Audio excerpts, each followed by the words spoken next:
हमने मेवाड़ के इतिहास में हमने हमीर तक कर लिया है और आगे हम हमीर के जो उत्तराधिकारी यानी राणा खेता या मतलब सैत्र सिंह के बारे में पढ़ेंगे। राणा खेता खेता या सैत्र सिंह।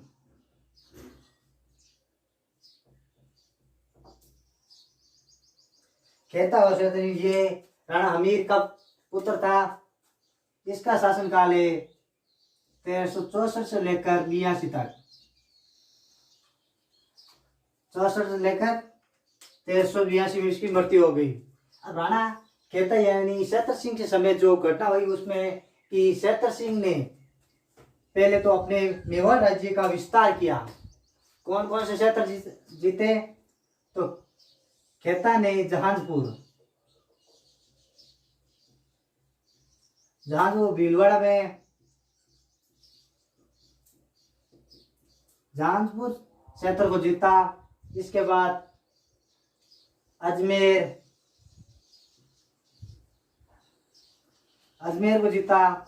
अजमेर को जीतकर और जहांजपुर दोनों को अपने मेवाड़ राज्य में मिला देता है। और उसके बाद 56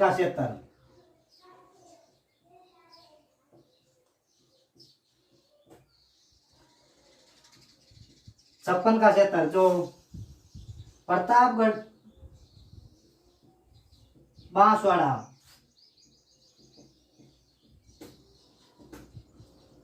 छप्पन का क्षेत्र जो प्रतापगढ़ बांसवाड़ा का क्षेत्र कहलाता है वो 56 का मैदान या 56 का क्षेत्र है।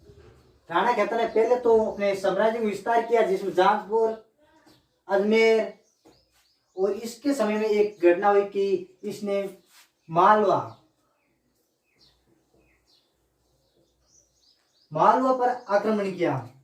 कि मालवा के शासक दिलवर खां गोरी मालवा का शासक था दिलवर खां गोरी जो पराजित हुआ। खेता ने मालवा और मेवाड़ के बीच में संघर्ष यहाँ से आरंभ हो जाता है। राणा खेता के समय मालवा और मेवाड़ के संघर्ष आपस में शुरू हो जाते हैं। इसलिए राणा खेता को कहा जाता है कि मालवा और मेवाड़ के बीच में संघर्ष का आरंभ करने वाला शासक कौन था? तो राणा खेता मेवाड़ और मालवा के बीच में। इसके बाद इस खेता की जो चाचा और मेरा जिसने मोकल की हत्या की इनके खातिन थी।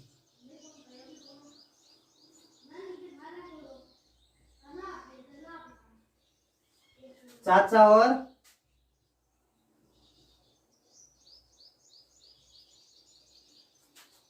और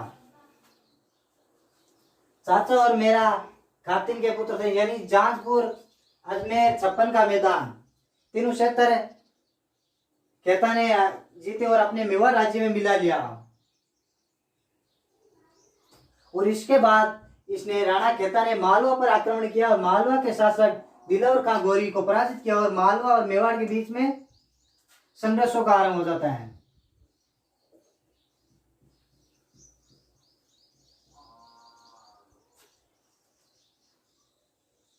संघर्ष आरंभ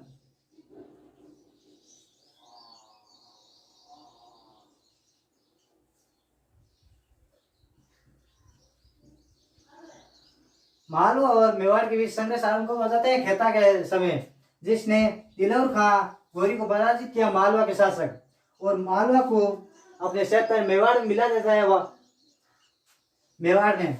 इसके बाद में राणा खेता ने हाड़ौती पर आक्रमण किया। हाड़ौती के जो शासक थे लाल सिंह हाड़ा थे। कौन थे? लाल सिंह हाड़ा थे जो हाड़ौती जिस टाइम खेता ने आक्रमण किया उस टाइम हाड़ौती पर शासक थे वो लाल सिंह हाड़ा थे। जो लाल सिंह हाड़ा से युद्ध करते हुए राणा खेता की 1382 ईस्वी में मृत्यु हो जाती है। इस टाइम लाल सिंह की मृत्यु हो गई और राणा खेता की मृत्यु हो जाती है दोनों की। और राणा खेता के बाद में हम लक्ष्य सिंह या लाखा के बारे में पढ़ेंगे।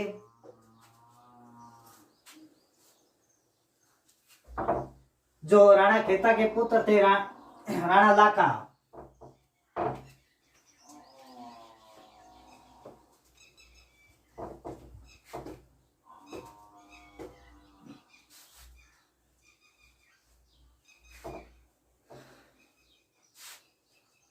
अब बढ़ते हैं राणा लाखा।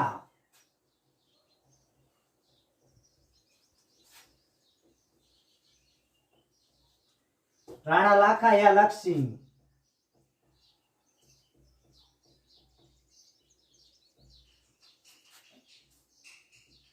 1382 ईस्वी से लेकर 1421 ईस्वी तक इसका शासनकाल है।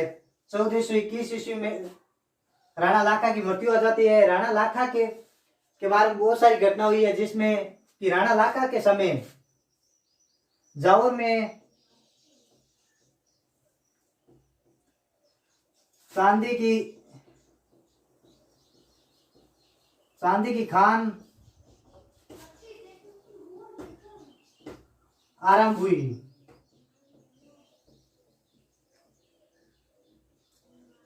चांदी निकालना राजस्थान कब आरंभ हुआ? तो राणा लाखा के समय। चांदी निकलने के कारण राणा लाखा यानी मेवाड़ का आर्थिक स्थिति मजबूत हो गई और राणा लाखा ने अपनी सेना में वृद्धि कर दी, बढ़ोतरी कर दी। और बढ़ोतरी होने के कारण जब राणा लाखा ने बहुत सारे मंदिर का पुनर्निर्माण करवाया, क्योंकि राणा जब अलाउद्दीन खिलजी ने चित्तौड़ पर आक्रमण किया तो बहुत सारे मंदिरों को नष्ट कर दिया। तो फिर राणा लाखा ने वापस मंदिरों का पुनर्निर्माण कराया, क्योंकि जावर में चांदी खान निकल गई, जिससे कारण आर्थिक स्थिति राणा लाखा यानी मेवाड़ की स्थिति सुदृढ़ हो गई थी, सुदृढ़ वापस। और इसके बाद में कि एक राणा कुंभा के साथ एक किंवदंती है कि राणा लाखा ने ये यानी प्रण ले लिया कि यदि न तो मैं खाना खाऊंगा जब तक बूंदी किले यानी बूंदी के किले को मैं अपने पक्ष में यानी उसे एक पक्ष में नहीं कर लेता। तो इसलिए इनके सामंतों ने नकली बूंदी का किला बनाकर राणा लाखा को उस पर विजय दिलाई, जिसमें कुंभहाड़ा वीर गति को प्राप्त हुए नकली बूंदी की रक्षा करते हुए।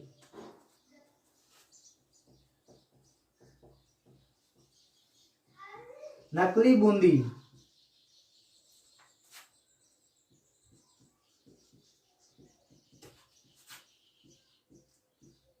रक्षा करते हुए कुंभहाड़ा वीर गति प्राप्त हुए।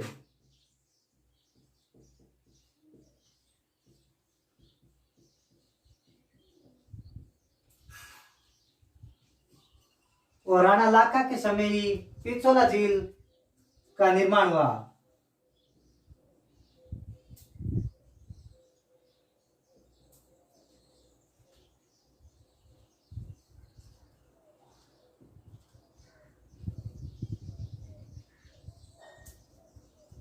पिछोला झील का निर्माण कब हुआ? तो राणा लाखा के समय हुआ था। किसने किया? पिच्छू बंजारे ने।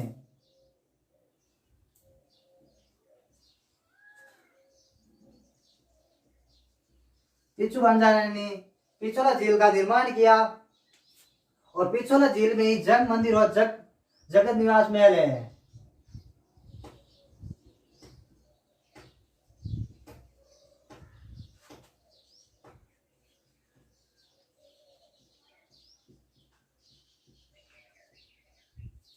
जग मंदिर और जगत निवास महल।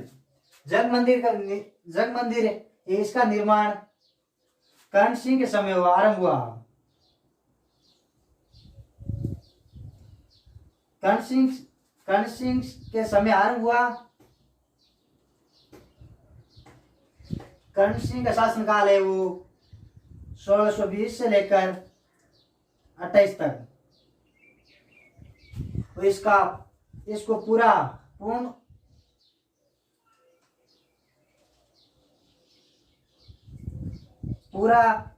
जगत सिंह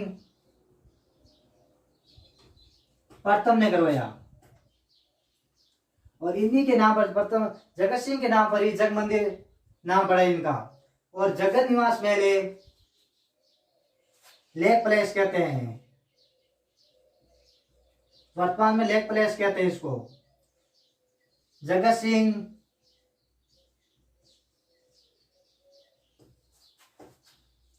द्वितीय ने इसका निर्माण करवाया। और जगत सिंह द्वितीय के समय नटनी यानी नटनी का चबूतरा, गलनी नटनी का चबूतरा है, वो जगत सिंह सेकंड के समय पिछोला झील पर बना था।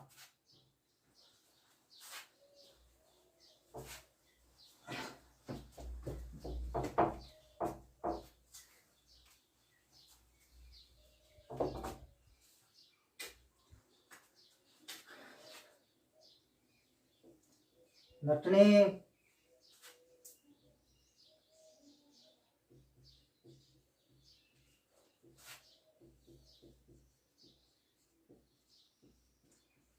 नटनी गलकी का चबूतरा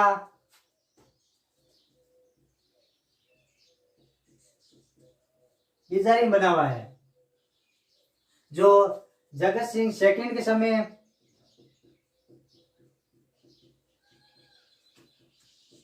इसका निर्माण किया गया। क्योंकि जो गलकी थी ये नटनी, जो जगत सिंह सेकंड के समय पिछोला झील यानी जगत सिंह को कहा था गलती ने कि मैं पिछोला झील को अपनी रस्सी के माध्यम से कि इसको पिछोला झील को पार कर लूंगी। तो जगत सिंह ने कहा यदि पिछोला झील को तुम पार कर लेगी तो मैं आधा मेवाड़ राज्य आपको सौंप दूंगा। इसलिए जब गलती ने ये नटनी क्या नट होते वो क्या करते हैं, रस्सी पर नाचते। इसीलिए गलती ने क्या किया, वो बीच में पिछोला झील के बीचों बीच जब जा पहुंची तो जगत सिंह की और उसके सामंत थे उनकी सांसें फूलने लगी कि ये पार नहीं कर ले। तो इनके जगत सिंह के जो सामंत थे उन्होंने रस्सी को काट दिया और गलकी यानी नटनी थी वो पिछोला झील में डूब गई और उस डूबने से मृत्यु हो गई। इसी के कारण जगत सिंह ने गलकी नटनी का चबूतरा बनवाया, जो पिछोला झील के पास में एक है बिजारी में। और इसके बाद एक की राणा लाखा ने मारवाड़ की राजकुमारी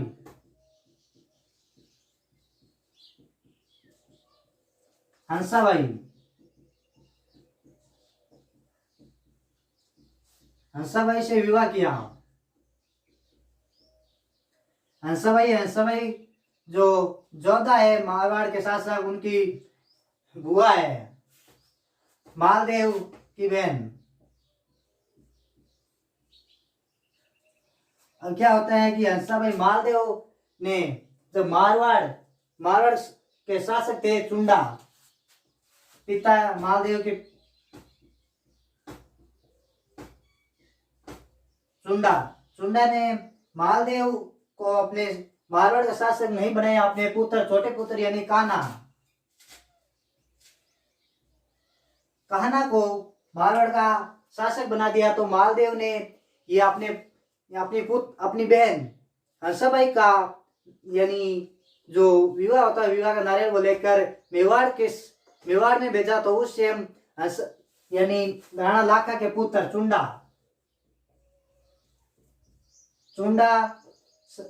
उस टाइम उपस्थित नहीं थे जब ये शगुन लाया गया। तो राणा लाखा ने देखा कि मारवाड़ के जो थे वो शगुन लेकर आए कि उसको राणा लाखा ने कहा कि अब इतने बूढ़े होने के बाद मेरे लिए शगुन कौन ला सकता है। तो ये बात सब वापस जो मारवाड़ की तरफ से लेकर गए वो नारियल, उसने ये मारवाड़ के जो मालदेव थे उनको बात बताई कि राणा लाखा ने ऐसे कही। तो राणा मालदेव ने ये शर्त रखी कि यदि हंसाबाई से होने वाले पुत्र को अगला मेवाड़ का राजा बना दिया जाए तो मैं हंसाबाई का विवाह राणा लाखा के साथ कर दूंगा।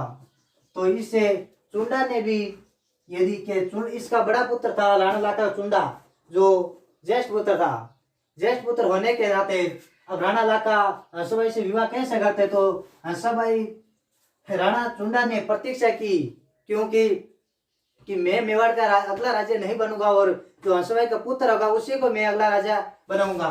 तो राव चुंडा को मेवाड़ का भीष्म कहा जाता है।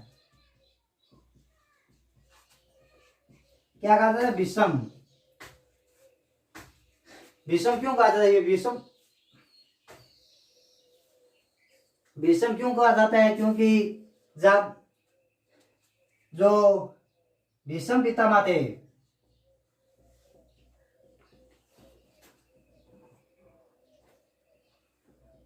भीष्म पितामह थे, जो इसका नाम है देवव्रत।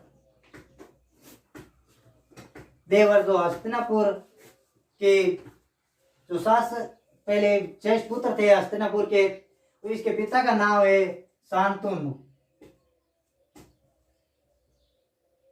शांतनु। और ये माता का नाम है गंगा। शांतनु को क्या हो जाता है? प्रेम हो जाता है एक सत्यवती से।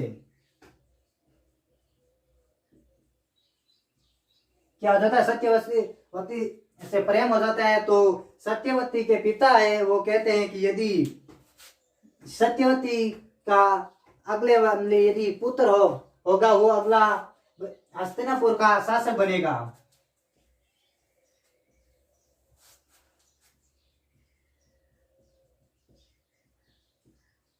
किसका शासक बनेगा? हस्तिनापुर का। तो शांतनु का ज्येष्ठ पुत्र था वो भीष्म पितामह यानी देवव्रत थे। देवव्रत ने चूड़ा की तरह यानी प्रतिज्ञा ली कि जो सत्यवती का पुत्र होगा वही हस्तिनापुर का अगला शासक बनेगा। इसी कारण चुंडा को भी मेवाड़ का भीष्म कहा जाता है। और अब चुंडा को जब राणा लाखा की मृत्यु हो जाती है 1421 ईस्वी में, इसके बाद मृत्यु होने के हुई तब मोकल 12 वर्ष के थे। जब हंसाबाई और राणा लाखा का विवाह हुआ तो 13 महीने बाद ही मोकल का जन्म हुआ था। और 1421 में राणा लाखा की मृत्यु हो जाती है। और इसके बाद मोकल 12 वर्ष की अवस्था में मेवाड़ का शासक बनते हैं। और मोकल का संरक्षण है उसको चुंडा को बनाया जाता है। और इसके बाद चुंडा के बारे में कल अगले वाले वीडियो में पढ़ेंगे, जिसमें